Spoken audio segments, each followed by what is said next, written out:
As of now.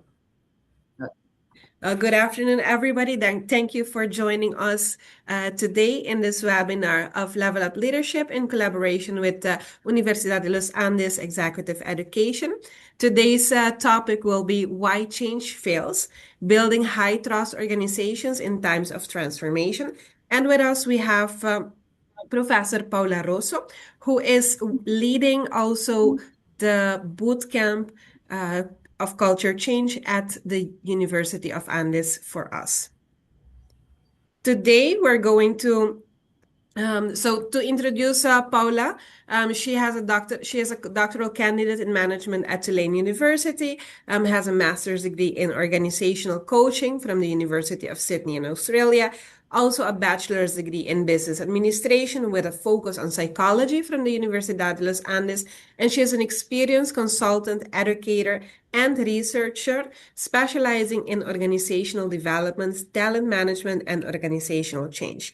On the topics of today, we will deal with identifying the behavioral root causes of change failure, the emotional and cognitive chasms between those designing the change and those affected by it. Then we will also have diagnose individual barrier points using the ADKAR model and applying strategies to build psychological safety. Paula? Well, thank you so much for that introduction. So I'm going to start this presentation with a question I have for all of you. So I'm going to now share my screen. And okay, let me do 1 second here. Please let me know if you're seeing my screen, the question. Yes, it's on the screen, the QR code. Perfect. So I would like to start this conversation, this session with this question. So I would like to ask you to use this code. We're going to use Mentimeter as a tool so I can collect all your answers and then show you. So I'm going to give you some minutes. You can, and then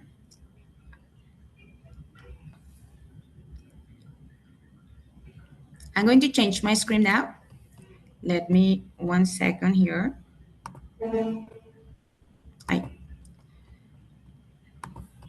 And let's see what's happening with your answers.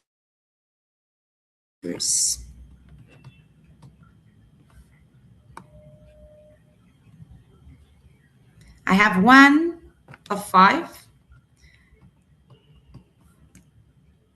Let me just, now we're having more.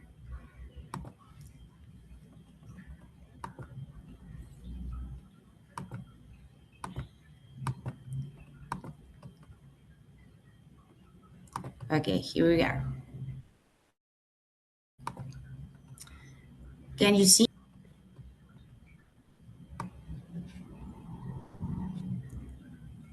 It's starting. Okay. Yeah. Beautiful. So here I see, what's the first word that comes into mind when you hear the word change at work? So transforming, why, a new way, challenge, often needed. Okay, so as you can see, behind all these words is as well, they imply as well different emotions. Why? Maybe uncertainty, maybe a threat, a challenge. Transforming, often needed. So as you can see, this diversity of emotions and perspectives, it's what exactly makes so complex any change initiative at the organization. And that's exactly what we're going to discuss today. So, are you seeing my? Okay, I'm going to have it put it here in the Yes. download. Can you see my? Okay. Beautiful. So, why organizational change efforts fail? Uncovering the behavioral science and the hidden barriers underneath strategic transformation. Please be free during the whole session to ask questions, to provide examples. I mean, I would love to hear from you. I think most of you had a lot of experience dealing with teams, leading teams, and working. And of course, I know we all have experience or at least participate in many change efforts. So, right, let me see why it's okay. So, the transformation deficit. Most of the statistics, when you see mergers, acquisitions, technological changes, there is a big percentage of these changes that fail. Usually, articles and media said that between 50 to 70% of all these initiatives usually fail. And what we mean by failing is either they are abandoned, or they are executed late, or they are finished with an over budget, and of course, with a lot of frustration. So, why we still have this huge percentage of failures? And so I'm using here different authors and different books, authors like John Cotter, like Julia Dar, like Rosabeth Camber, all these professors from different universities that have studied a lot why the root of not only why changes fail, but what is important in order to lead transformations in a successful way.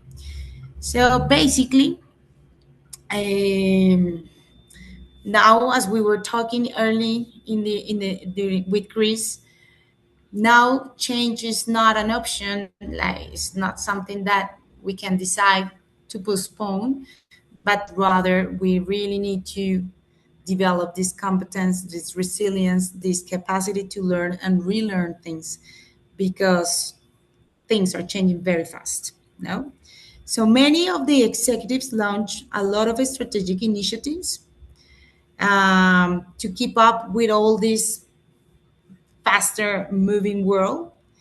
But many of these initiatives, they have a good logic in terms of financial, operational, or customer argument. There is a reason behind all these initiatives.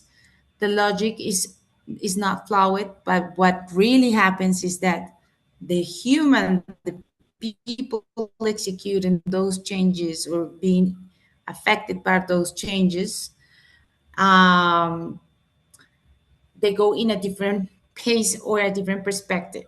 So this misalignment create a lot of the failures that we're going to discuss later on. So usually, as I said, it's not about that the strategy or the whole planning was a failure or was wrong, but it's rather that the way the process and the whole context was designed was not good design. It was not helping transformation first plan it or require. So it's not necessarily the OKRs or the objectives of the change or the strategy or the whatever it is that we're trying to accomplish with this transformation efforts, but it's rather the context, the systems, the process, the culture that actually creates the barriers for this transformation to happen. Let me see why we're not changing. Give me 1 second. So, where the systems break down. First of all, so here I'm talking about Cotter. I don't know if you have heard or know about John Cotter. Cotter is one of the professors that are like leading in this in change. So I would like to know if any of you have read or knew before about this author. Uh, No, I didn't. No? Okay. Oh, I need it. Beautiful. So Cotter says that he usually talk about eight steps that usually you need to follow in order to lead a transformation or a organizational change initiative.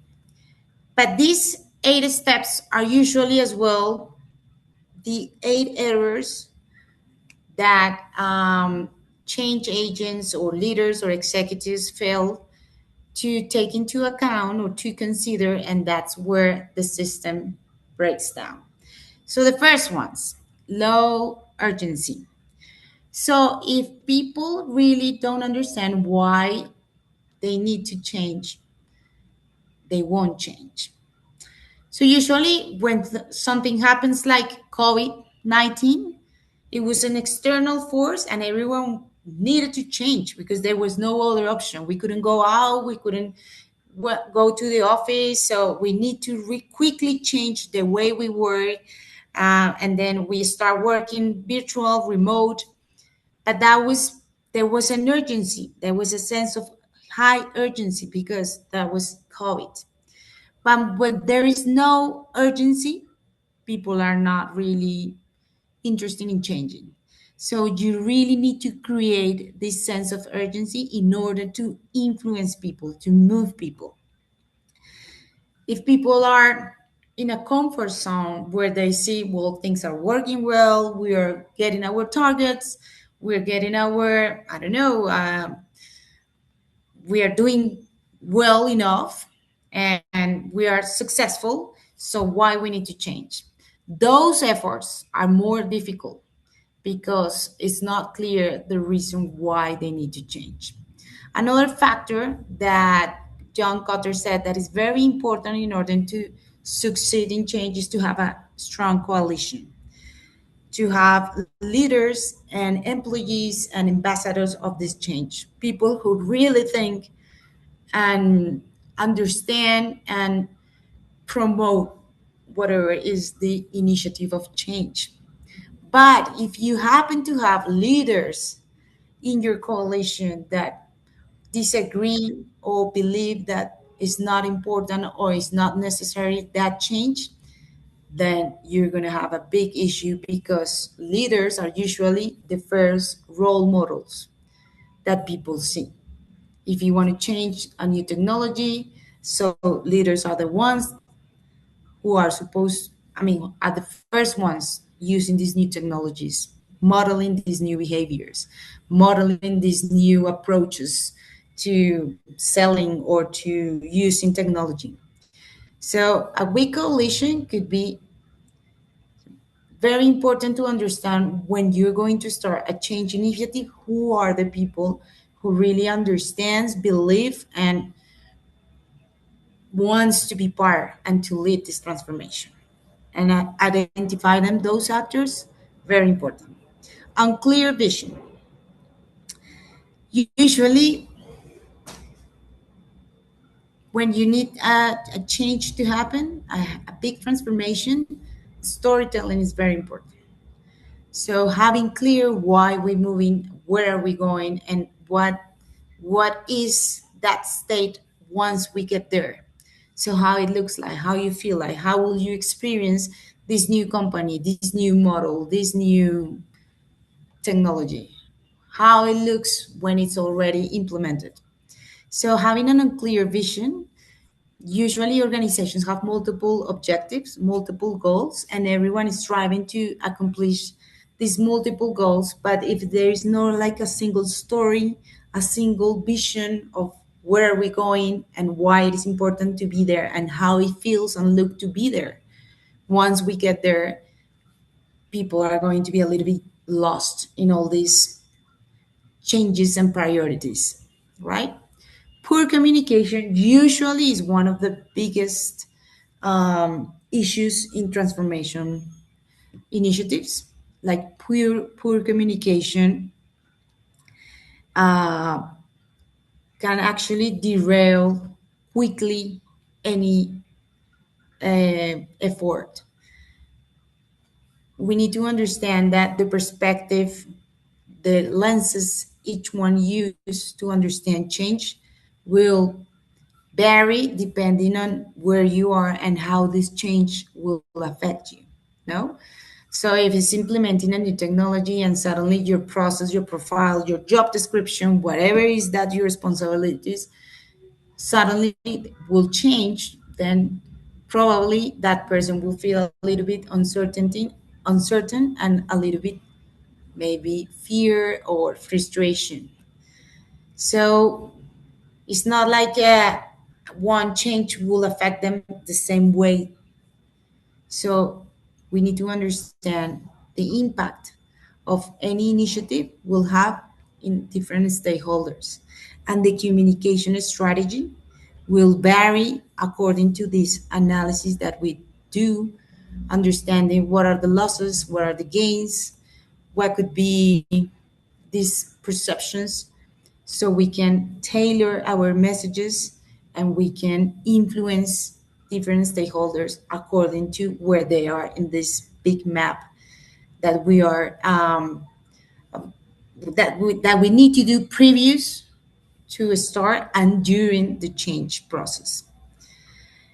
um, and remove obstacles. Well, we know that previous century we create huge organizations where structures provide stability and reliability. So we create different type of organizational designs in order to manage complexity. So the bigger the organization or the company, more processes, more policies, more things that today could be actually one of the main obstacles. Because if we have silo processes or communication, we lost our capacity to see the whole organization as a system. So we just focus on our process, on our team, or we don't really understand that our actions will have an implication on the supply chain, or that a reduction on the budget will have a strong impact on the customer experience.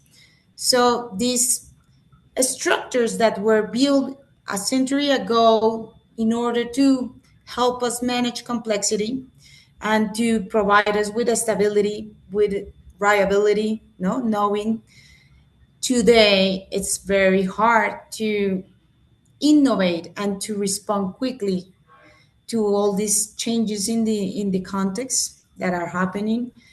As I say, very faster within these structures. There is certain rigid, like the hierarchy and the culture, different cultures will create these barriers to change. So we want to change, but we don't have the structure to facilitate that change. Usually, well, okay, another thing that is very important that Cotter mentioned is the short-term wins. So it's very important to do to emphasize and to recognize these short-term wins, because that keep people motivated. But if you stay or if you wait too long to recognize, to promote, to talk about all these efforts and where we're heading and why they are important, then people lose engagement. So it's very important to establish short wins, celebrate them, recognize people, recognize these ambassadors, recognize change agents in the whole process. Another error that you can that can or that explains some organizational failures are the premature victory, when you think you already succeed, like you achieve certain KPIs, you actually implement the new technology, you actually change the process, but those new behaviors or those new competencies that you need are not really integrated. So, in terms of value and culture, you can actually declare that you succeed on the change, that you now have a new technology, or that you are now a digital banking or digital services. But the culture, the competences, the attitudes that you need to embrace these digital new solutions or services or products, you still you still need to work on that. So if you said that we made it, we celebrated, but actually the cultures and the behaviors are not really there, then the whole initiative could derail. And of course, the cultural disconnection, which is what I'm saying basically. And now, if you don't have a culture, values, beliefs, ways of doing things, ways of deciding things, then people are going to be lost. Usually, you know, if a culture is very strong, like the values are really understood, and there is a common understanding of what it means, those values, in terms of behaviors and attitudes. But if people are not really clear on what those values mean, they can interpret it, or they can enact them in different ways. And that actually creates more complexity and more chaos. So, culture, these cultural values or um, mission, vision, all these statements are the way, the guidelines that we use to make decisions in our organizations. So they act like a filter, like the way we should act, we should decide, especially when we are under pressure or when we are facing a dilemma or when there is a situation. Those values are the informing how we should act. And if those values are not clear, then you have a disconnection between the strategy, the structure, and the people. So far, questions, comments, examples of this in your experience? What do you think are the most one of like the most common reason of failure, if we take into account what Cotter says about change?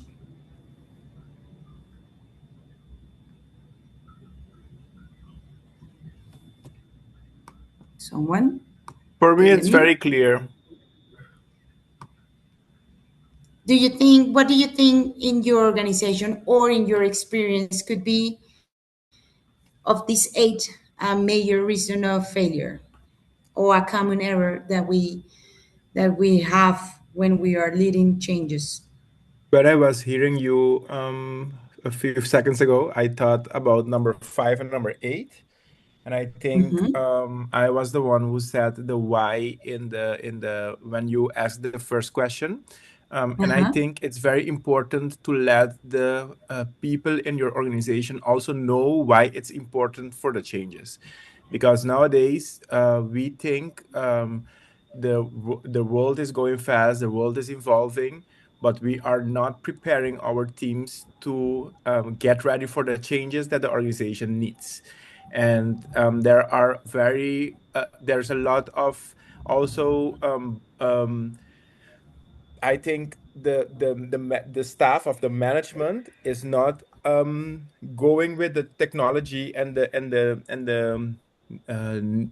with the new technologies, so they don't know about the changes that the organization needs to go through.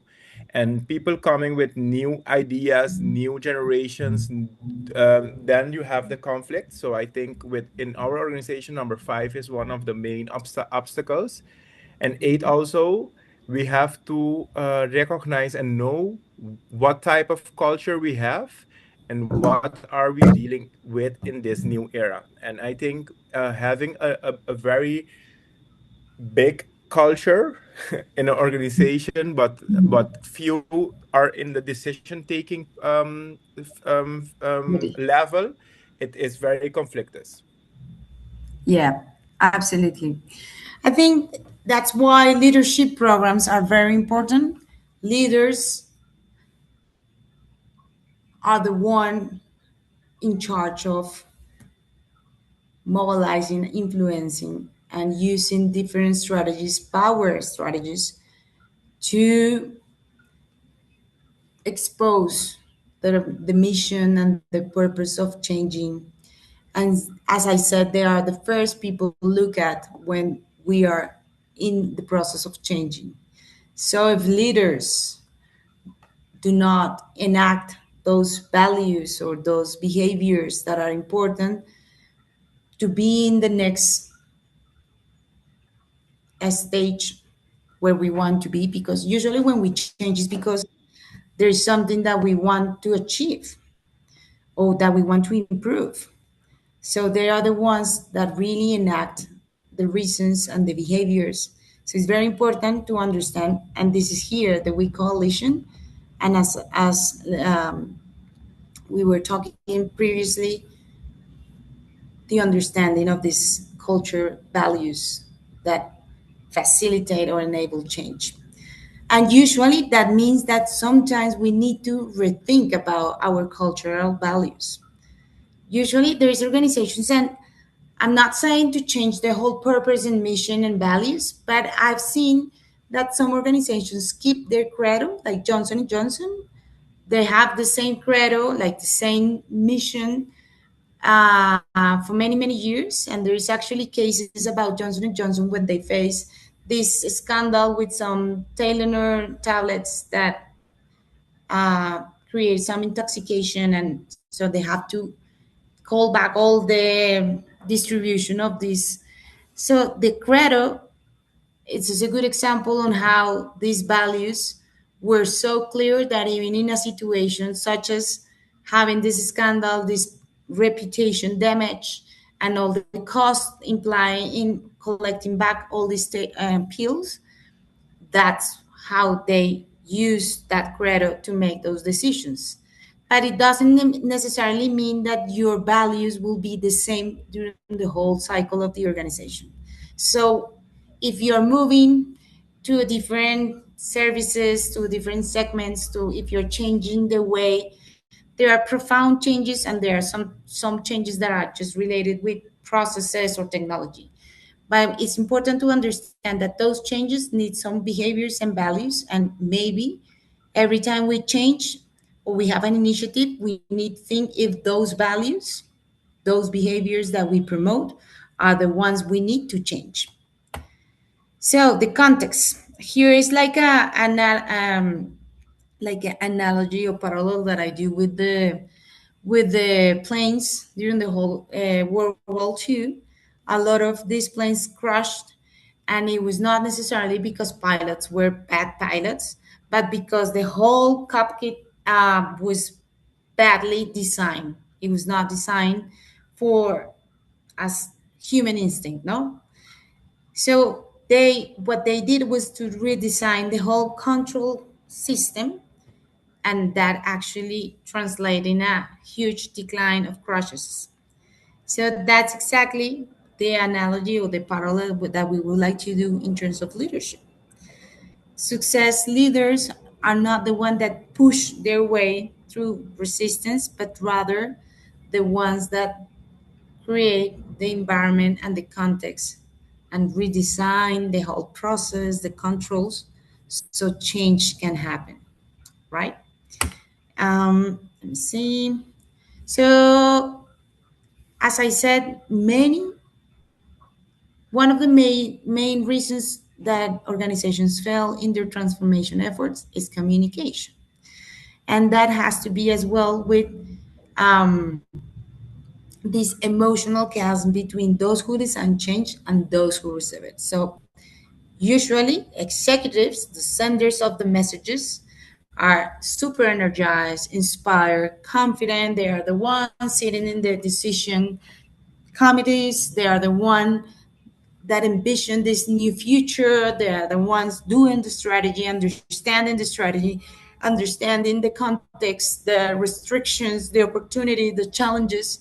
So they are very optimistic because they are the ones driving the plane. They are the ones who are sitting there and then seeing where they're going. So they are quite optimistic, and they have a lot of agency and clarity. However, it's a huge difference between the ones that are designing, the executives designing change initiatives versus the receivers, the employees affected by those changes. So executives, around 58 of the executives report positive emotions, energized, inspired, engaged, no? Why? Because they possess agency, deep context, and of course, a timeline visibility. but 91% of the employees of the organization, and this is like statistics taking into account many examples, many reports, so at least report one negative emotion.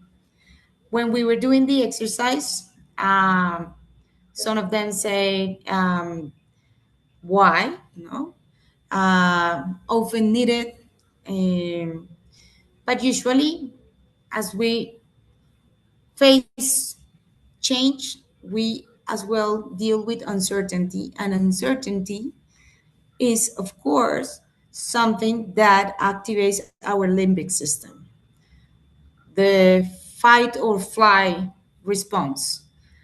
Um, our brain is designed to react to a tiger. If we are in the middle of a forest and we see a tiger, we will have the same uncertainty, threat, and then we will fight or fly or run away. And this is exactly what we experience, our brain experience when we deal with a change. And especially huge changes, mergers, acquisitions, redesigning the organization, all these things create this type of threat or reaction. And that's why many people feel anxious, frustrated, overwhelmed with change, right? So these are the emotions. So as you can see, there is a huge difference, a gap that if you don't work with, I mean, if you don't create the strategies and the tactics to close this gap, then you're going to have a misalignment, which for sure is going to um, create many things, many obstacles for your organization, for your change, for your process. And it could end in that not necessarily you achieve the objectives that you first planned, or that you actually spend more money or more time during the transition, or that you have actually lost really good people, really good talent, or that you are now dealing with a culture, very toxic culture, where people are demotivated, people are not really engaged or not really passionate of what they're doing. So this is one of the main things that we need to work is as leaders, or if we are actually leading a transformation effort. In any case, we need to see where we are, if we are here or if we are in the center side, how are we going to communicate? And that's why it's very important to go talk to stakeholders, understand, observe, talk to people, create those spaces, communicate, repeat, and tailor all these messages, because it's not like a huge scale strategy that will, I mean, not one strategy will fit everyone. So you really need to work and understand all these interests, all these gains and pains, so you can map where your people are, who is going to be more effective for that initiative, who is not really affected.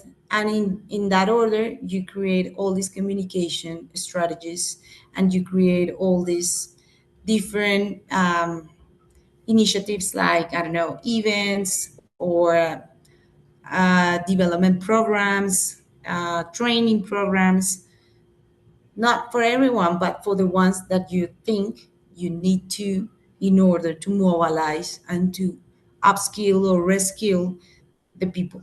Okay, so the mathematics of misalignment: small gaps in perception multiply. Each misunderstood emotion snowballs into a systemic failure. Here is a huge main reason of this failure. Paula, sorry, Yes. there's a couple of comments and questions in the chat. Just before. Okay. Let me just come back to chat so I can see the comments. And if you like to comment, I wait. Where are you? Here. Please, I would love to hear you. What are the chat? Let me see where are the comments. Okay, here we have. So I agree with Ms. Marquez. I will add that lack of communication must have initiatives are implemented top down. That's exactly right. It's okay. I mean, usually, as I said, executives, the street level are the ones making all these decisions. But in order to create this common understanding, it's important to implement the change not only top down but down top. Early stages involve people, make them, ask them, invite them to participate in certain activities, so everyone gets this feeling that they're being taken into account. But when people is not, I mean, not everything could be communicate, or you cannot always do massive events to inform people, but that's why you really need to do stakeholder mapping and understanding where are these key stakeholders that you need to influence, that you need to mobilize, who are your ambassadors, who are the people really, and those people not necessarily are the ones that are at the executive level. They could be any employee or any person that is very influential, has an important role, or people like them, or has skill or knowledge very specific, so it's an important actor. So you really need to map all these, because you can decide top down where we want to go, but actually you need to move everyone in order into that direction. I believe when there is lack of trust within the group, it creates barriers that prevents communication from being heard, understood, and accepted. Absolutely. Trust is one of the things that is like the fundamental, right?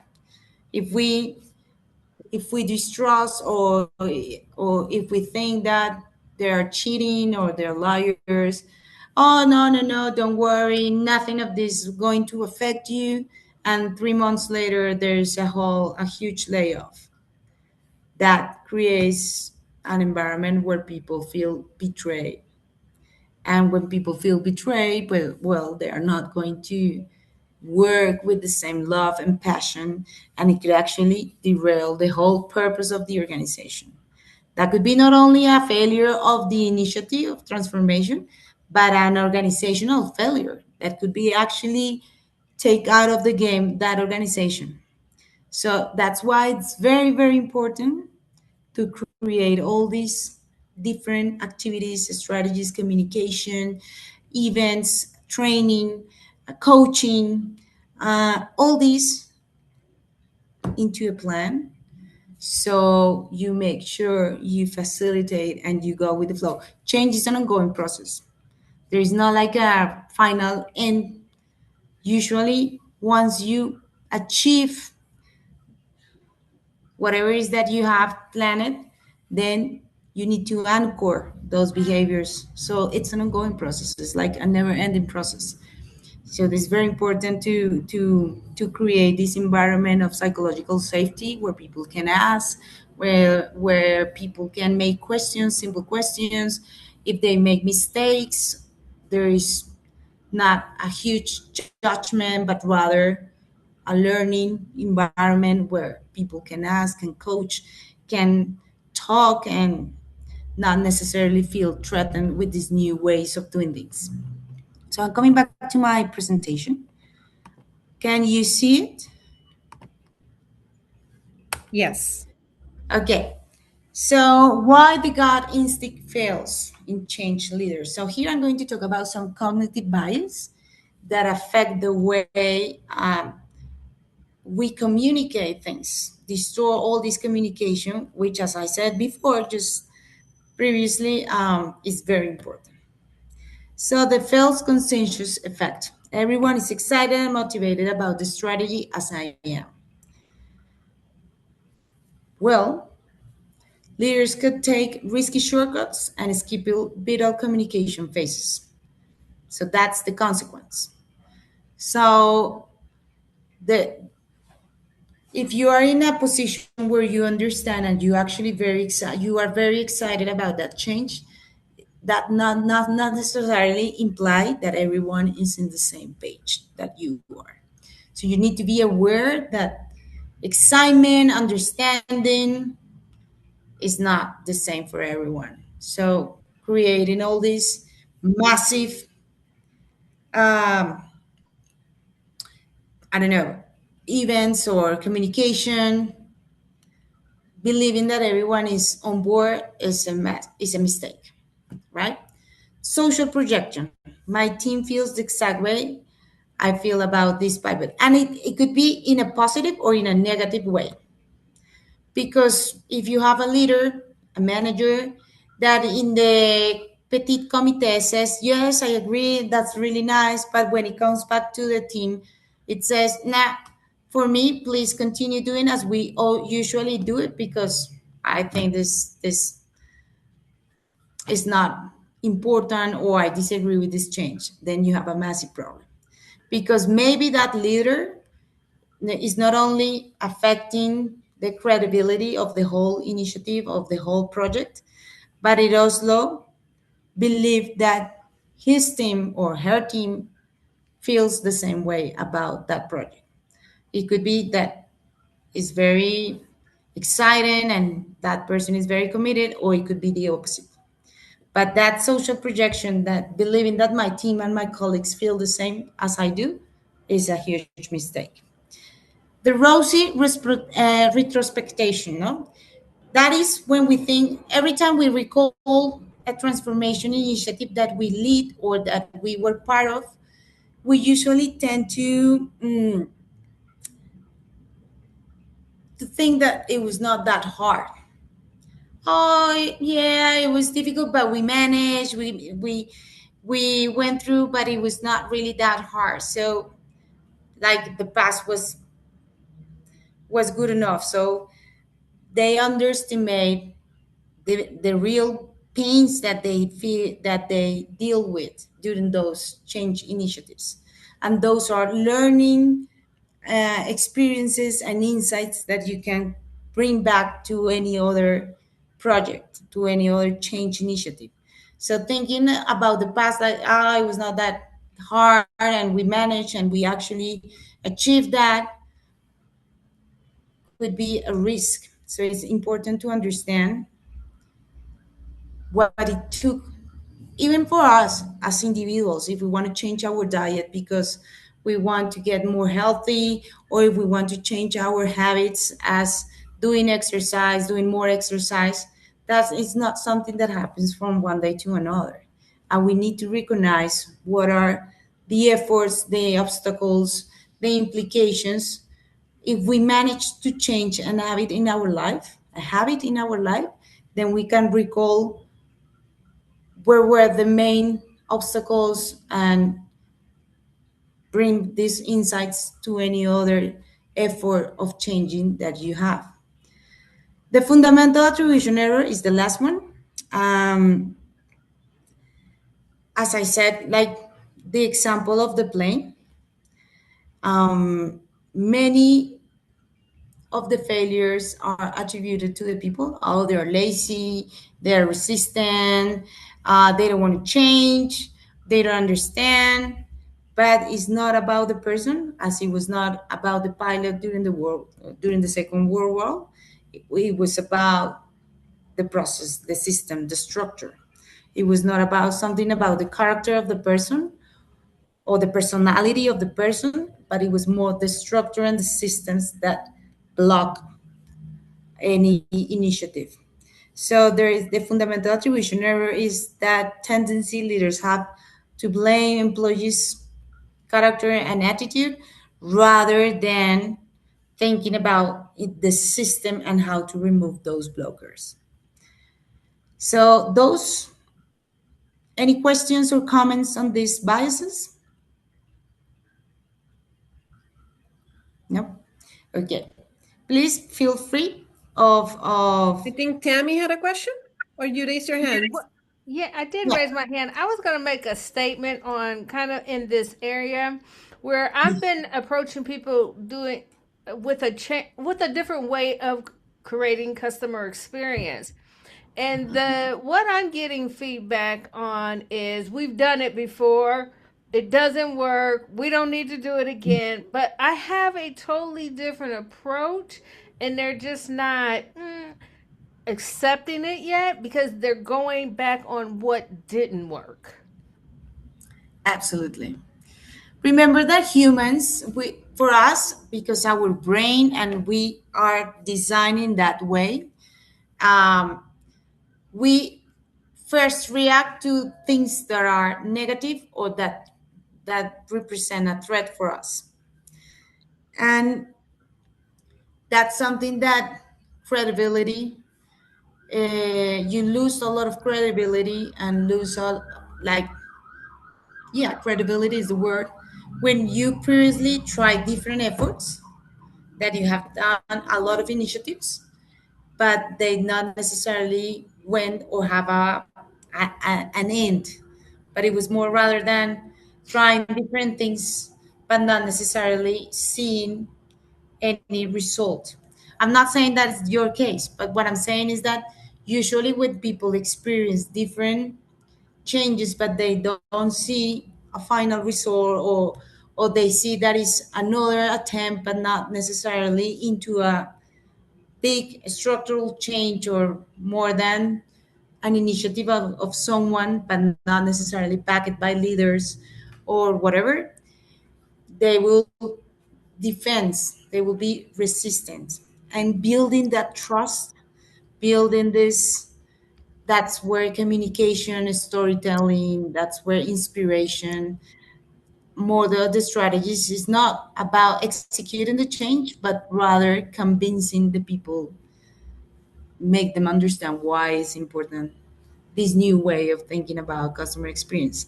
But people will always go to the negative side. Oh, we tried that before. We have done it previously. They will never change. They're not going to pay for that. That costs a lot of money. They say they will do it, but they never do it. Those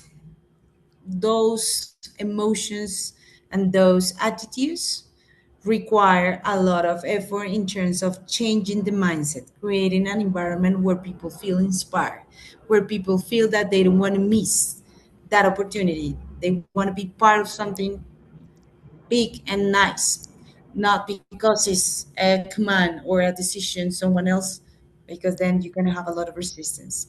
So, communication, a lot of communication, a lot of coaching, a lot of, you know, creating this urgency. What Cotter says, what are you doing to create this sense of urgency, to move people to a different place, to convince them that it's important to move.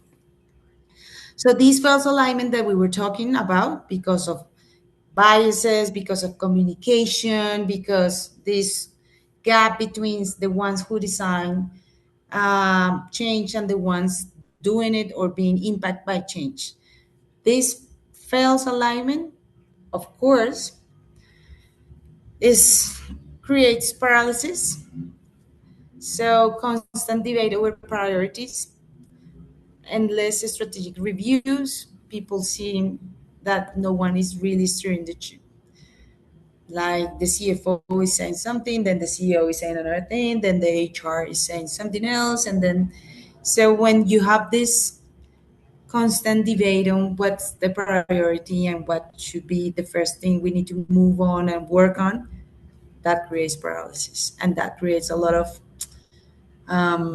what you were saying, Tammy, about like they people lost credibility, trust. They just feel like again, here we go, but not really. They are convinced. Yeah, Keep and practicing. it's interesting because I'll talk to like the managers or the leaders, and they're excited and they want to, and they see that it's a different approach than what they've ever seen before. But then they'll go back and they say they have to talk to their stakeholders or they have to talk to the owners, and then they'll come back and say the owners won't pay for it because they say we've done everything before. So it's getting actually the owners and the higher up above the leaders and managers on board versus the leaders? Because I talk to them and they get excited and they're ready to do it, but then they come back and say they won't pay for it. Well, there's different ways to analyze this. As I said, maybe processes, maybe resources, maybe multiple and conflicting goals. No, they could be very excited, but if they do it, what could be a loss for them, right? What it means once they execute this new way in terms of their processes, the way they're being compensated, the way they usually deal with customers, or whatever is that process. So that's the fails consensus. Like everyone says, yeah, that is really nice. That makes a lot of sense. Let's work. But then in reality, if you go deep down, there is a lot of conflicting interest and a lot of fear and a lot of political egos that you really need to deal with. And if you don't map them, if you don't understand who is involved, who is, and a little bit of a diagnosis of what's on stake for each of these actors, then this is this full consensus that we were talking before, that everyone says, yeah, that's really nice, but at the end, they won't do what it takes to actually adopt the new way of doing things, or the whatever it is. And this is something that is very important because we don't think in systems. We have that, like, this linear way of thinking. This is how things are done in the past. This is how we're doing, and people believe that's the way they're going to still work in the future. So, and we have this tunnel vision where we are only thinking about our KPIs, our objectives, our processes, our team, right? But we're not necessarily understanding that one decision in our area will have an implication in other area, like whatever, HR policies, supply chain, financial budget, marketing strategies. So this is like an invitation. All these authors said, one, because we are bounded rational. We don't have this capacity to understand and see all the variables and understand and read the context in a way that we can, like the Matrix. Remember that movie that Leo, the main character of the movie, could see numbers and things and understand the context. We're not like that. Humans, first of all, we are biased. We have a lot of biases.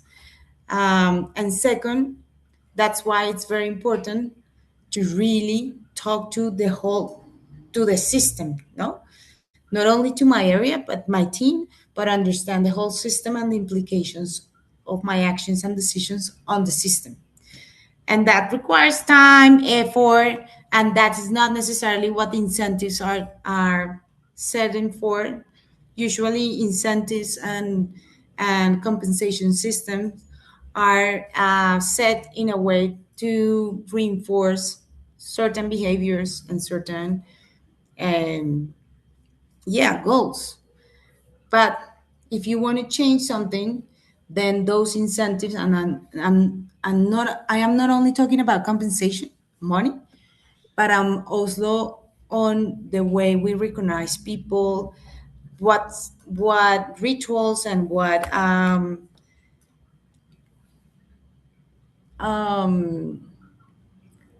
how we change the way we recognize those efforts of changing. Because if you keep in place the same performance evaluation as you previously have, if you keep in place the same compensation system, if you keep in place the same KPIs, but you want to introduce a new way of doing things in customer experience or in logistics, then there is not a reinforcement. There is no a way of anchoring these new behaviors and competencies that you need. So when you think on a new way of doing things, you have to as well think about incentives. What are the incentives? Economical incentives and recognition, status, because not everything is about money, but usually money is very powerful lever if you want to make a change or if you want to create an urgency. Usually compensation is a powerful lever to do that. But if you move that lever, but you not necessarily understand or people are not necessarily inspired, that paradox create actually the recipe for a failure. So when the organizations are in this paralysis or this hyperactivity, usually people start feeling decision fatigue, and that is not their limited capacity when you have so many things, many priorities, many initiatives, many activities, many meetings to go, many things, many reports that you have to do. Your self-regulation capacity depletes, and that could create decision problems, like your judgment capacity deteriorates. So usually when all these initiatives, there's time pressure, there's budget pressure, there's a lot of things, and so people start like doing and executing things, but you can push people into decision fatigue, and that is very difficult, or that is a huge risk in terms of the consequence of taking a wrong decision or just being exhausted. Urgency fog, like cognitive overload, constant time pressure combined with high cognitive load, results in reactive, impulsive decision making. Let's do it. Okay, let's do it. Let's implement this new technology. Let's pay this. Let's move. Let's fly. Let's go to that market. Let's go for those goals. So again, impulsive decision making in a transition could have negative impact because people can lose credibility. People are not going to be very clear why are you doing this, the logic, but the emotional side of that. And instead, they're going to see leaders as a reactive and kind of like uncertain as well. So if you have a leader or a captain that not is not vulnerable enough to say, I'm lost, I'm tired, I don't know where exactly how to do it, but instead you have someone that says that knows and is tired and is exhausted and is still making decisions, well, people is looking at that like with certain fear and distrust, right? So the result is that the strategic capacity is fully depleted. Leaders defer important decisions. So that's why it's important to quickly seek for true agreement, as I said. It's not about efficiency, it's not about growing faster, it's really understanding, translating these goals into a true agreement and not a false alignment. Measure reality, don't guess. Create close feedback loops. Continuously measure employee capacity, emotion, and confidence. It's not necessarily that we are going to do this. So at the beginning of the project, there is a huge, I don't know, event, celebration, or announcement. And then for the following weeks, there are some communication, and then nothing happens.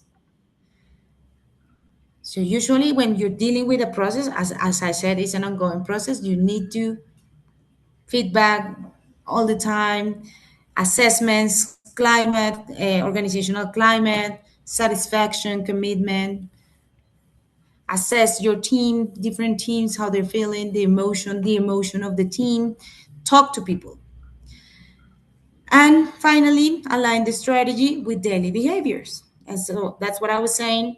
If you want to change whatever it is that you're doing, your process, your business model, your value proposition, you really need to think about in terms of incentives, in terms of performance, in terms of promotions, in terms of selection, recruitment and selection. What are those behaviors that we need? And so if you make a change that requires new competences, new behaviors, new knowledge, you as well need to go and check in your actual labor force who have those competences, reinforce them, who need to learn new things, so reskill, upskill, and how you change your performance evaluation in order to provide feedback in terms of these new behaviors and competences that you want, and how you reinforce those behaviors through compensation, through recognition, through training development, through leadership programs. So that's how you align your strategy through all these HR processes. So here's very important. Organizations don't change. What changes people. If a, and people change in different paces. Not everyone change um, at the same time or with the same intensity. So the outcome roadmap is a way that we can map how we are in terms of a change that we are experiencing or that we are leading. And we can use this framework as well to diagnose or to map where our teams and people are in terms of this change. So, what is this ADKAR model? Awareness, first word. That is related to what Kotter says, the sense of urgency. Why are we doing this? Why it is important to change? What happens if we don't change? What are the consequences of staying in the status quo? Why it is important to change? The benefits and the consequence of not changing. Awareness. If people don't understand or are not aware of this, from there, you have to start there. You have to start there because otherwise, there is no way people can move into, can change. The second thing is very important, desire. And it's very important to see that the author of this model, the ProSci model, which is very well known change management model in the world, says that this go in this order. You can have the ability, but if you don't have the desire, you won't change. So you need to tap on desire first, even though if you have the ability. You have in the compensation system, you have all the reinforcements, you have all the incentives. But if people are not aware of why this change is important, you can have all these incentives, but then people are not going to change. So you have to go by one in order to facilitate change. Desire, the ones that is very important question, what is in it for me?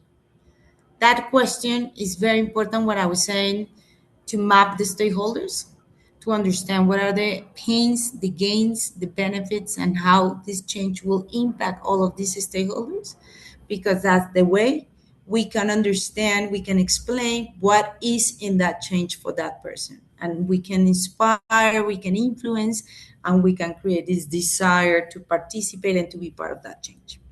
Knowledge, how to change, what do I need to do. Oh, so we're talking that we are now using AI to automate, to yeah, to create processes faster. So, well, if we're going to use AI to um, reduce the administrative load that usually we were working, and now an agent is going to do that, so I can spend my time on other things.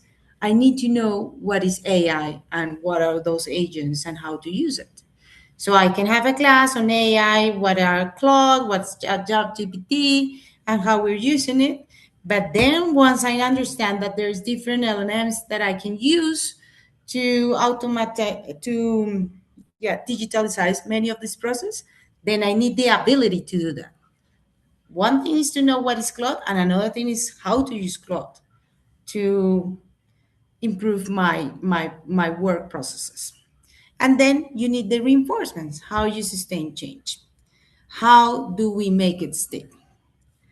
So every stage represents a potential barrier, and leader must diagnose where an individual is stuck rather than labeling them as resistant. So with this, the important thing and the messages, the last message that I would like to give you is that change happens when people change.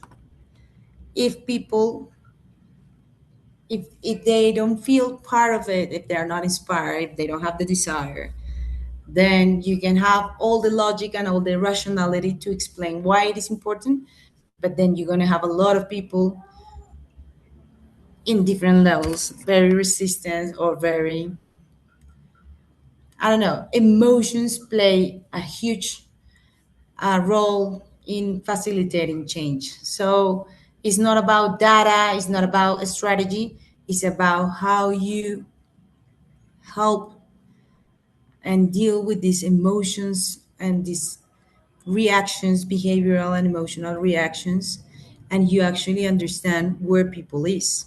If you understand that, if you map your stakeholders, and if you, then it's easy for you to deploy different strategies and tactics. So that's the message. An organization won't change if people, if one person, I mean, it's accumulative. You need every single person to be part and to be on board of this initiative. So you really need to think how you're going to map and how you're going to facilitate these transitions, which are at different phase, and there are different interests, emotions, and yeah, perspectives on change. And with this, I finished. Oh, I didn't realize I was 15 minutes late. Sorry, I know it's a bit late for many of you, but I'm open to questions at this moment, and comments, final comments from you. I would like to say thank you, Paula, for all of the information that you have provided to us, especially like the ADKAR model. I heard about it a couple of times, but going more in depth about it was nice. And as you say, I do have a thousand questions because each organization is different. Some organizations that we work with at the top, really, there's already the difficulty of management's not being in agreement with higher management. So already there we have that, how would you say, conflict, making it difficult also for the ripple effect down. So it's really interesting to learn more. I look forward to learning more on how we can ensure that top level is has the same vision so that they can continue with that ripple effect down in the organization. Yes, and during the workshop here in Colombia, I'm going to provide you with the tools. No, how do you use this ADKAR, which is actually an assessment, and as well with these frameworks, which are actually tools that you can deploy with your teams or with your organizations. It's not only like theoretical frameworks, but actually practical tools that you can use in order to facilitate or to lead all these change processes. Yes, this webinar is part of a different series of webinar in promotion of the different executive education boot camps that we have in collaboration with the University of Andes. This specific one is part of leading culture change and building high trust organizations, which will be in Bogota, Colombia, from September 14 to September 17. Just to go a little over what the boot camp has. We will be, it's a 4-day boot camp provided by the University of Andes. We have within the investment, everything, well, almost everything included, such as transportation, airport, hotel, airport, any group activity transportation, Also 5 night accommodation, including breakfast, lunch, different snacks during the days. And you will receive also your certificate of participation by the University of Andes, which is recognized worldwide. What is not included at the moment are airfares, travel insurances, and any miscellaneous expenses and dinner expenses. We do have one networking dinner, which is on the first night. The days go are very intense. We have classes from 8 in the morning till 5 p.m. And we are staying at the Hyatt Place. The investment is 3,950 US dollars. Let me see. And just to go a little quick over the modules, we will start with the science of change, the foundations for modern organizations, then move into organizational diagnosis and change readiness, change management frameworks and methodologies, which include, for instance, the ADKAR and a couple of others, communication, influence, and managing resistance, cultural transformation from design to implementation, leading culture change, the different skills and adaptive leadership. And it finalizes with a capstone project where you will build on a project for your own organization. Yes. You will receive the webinar recording in the coming days. I would like to say thank you for everyone for joining today and for participating and asking the questions. I hope that it was valuable for me. It definitely was. Next week, no, sorry, on August 11, we will have another webinar which will be focused on lean principles.